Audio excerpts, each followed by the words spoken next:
Morning, everybody. Thanks for joining us today. As always, you can use the raise your hand feature and I will call on you. We'll get started with Tyler Donahue. Thank you very much. Hey, good morning. How are you today? Good. How about you? I'm doing well, thank you. We appreciate your time. Curious now that you got a practice log this week and you guys have had some time to move on.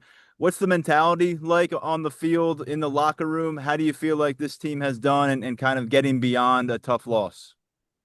I can speak for us as a defense. We kind of, I feel like this kind of made us a closer.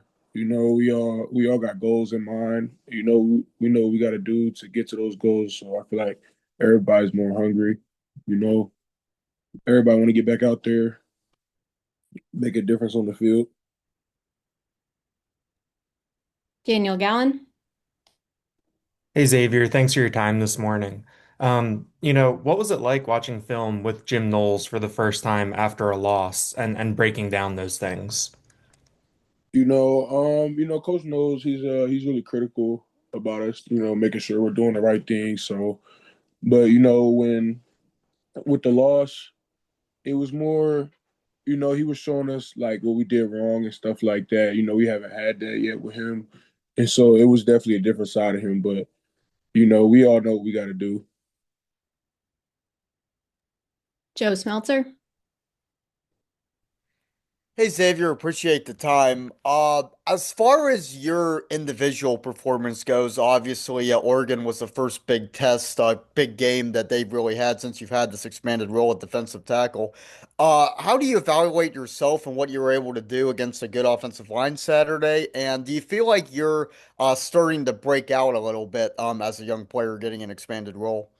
You know, um, how do I feel about my performance against Oregon? I feel like I definitely could have done more. I feel like I left a couple plays on the table, but I can't be too mad at myself. I went out there, played my hardest, and I feel like the chips gonna fall where they lay, and as far as my new role, I'm comfortable in my role. Well, not comfortable, but I would say I'm comfortable out there on the field. So I don't really think about it as that. Avery Hill.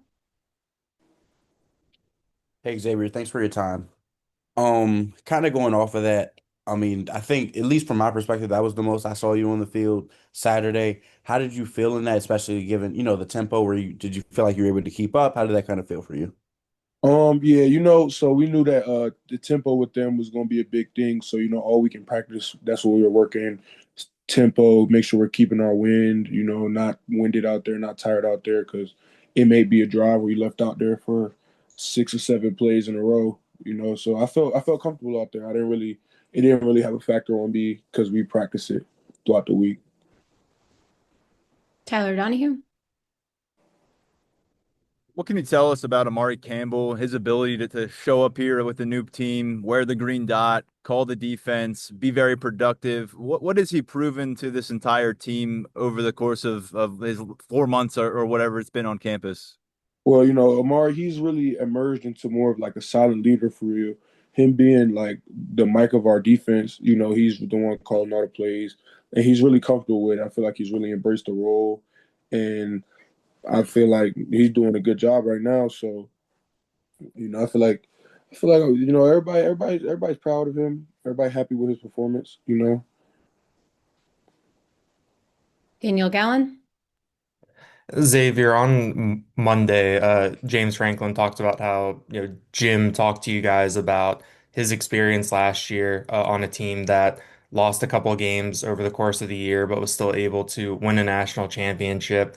What was it like hearing that message? How does that resonate with you guys knowing what is still ahead after a loss? Um, we don't as a defense, I don't think anybody really thought too much of it. It was obviously, interesting to hear that, but we just focused on going 1-0, and so I feel like at the end of the season we're gonna be in a good position heading into the playoffs. Joe Smeltzer. Xavier, on the defensive line, Chaz is a guy that's been talked about a lot ever since fall camp. He's gonna burn his red shirt Saturday, assuming he plays. What have you seen from him on the practice field, and is there anything he's done specifically that's really stuck out to you? Well, Chaz, he's a great athlete. He's about 6'5", 6'6". He moves really well. And one of the things that stick out to me about Chaz is he has a plethora of pass rush moves. I feel like in the coming games y'all gonna get to see more of that. But he's a great athlete. Avery Hill.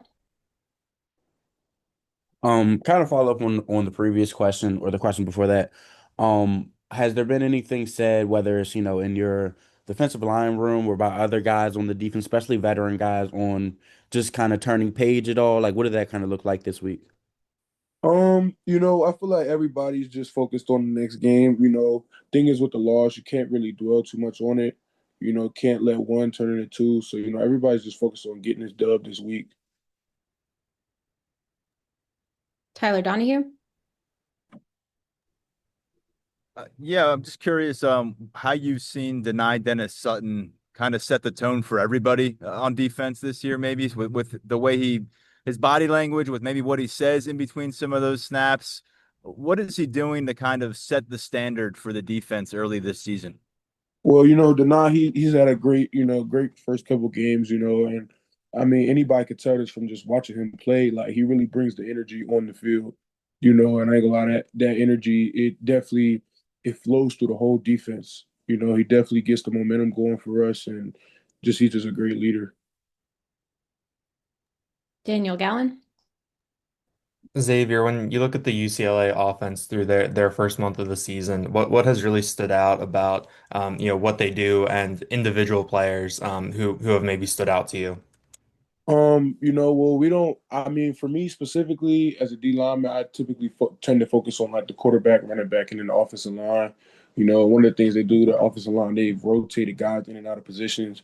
And then with the firing of their head coach, they're doing a lot of different things on offense and defense. So just gonna keep watching more film. Following up to the game on Saturday, and gonna go out there and dominate. Frank Bodani. Hi, Xavier. About Katron Allen, can you talk about what his personality is like, having him on the team? But and then also, what's it like trying to tackle this guy in practice? Yeah, well, I can't say I ever had the opportunity to tackle him in practice. We don't tackle to the ground too much in practice, but just speaking of him around the facility, he's a cool guy. He tends to stick to himself, but if you're around him enough, he'll open up to you and he'll talk to you and stuff. But yeah, he's a cool dude. Joe Smeltzer.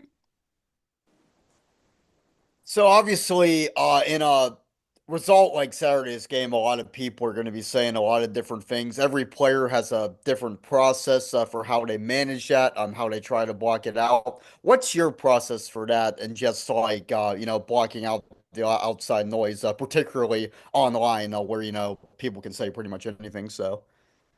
Yeah, well, I mean, to be honest, I don't think anybody like I can speak for myself, but I don't really put too much like stock into what people say online.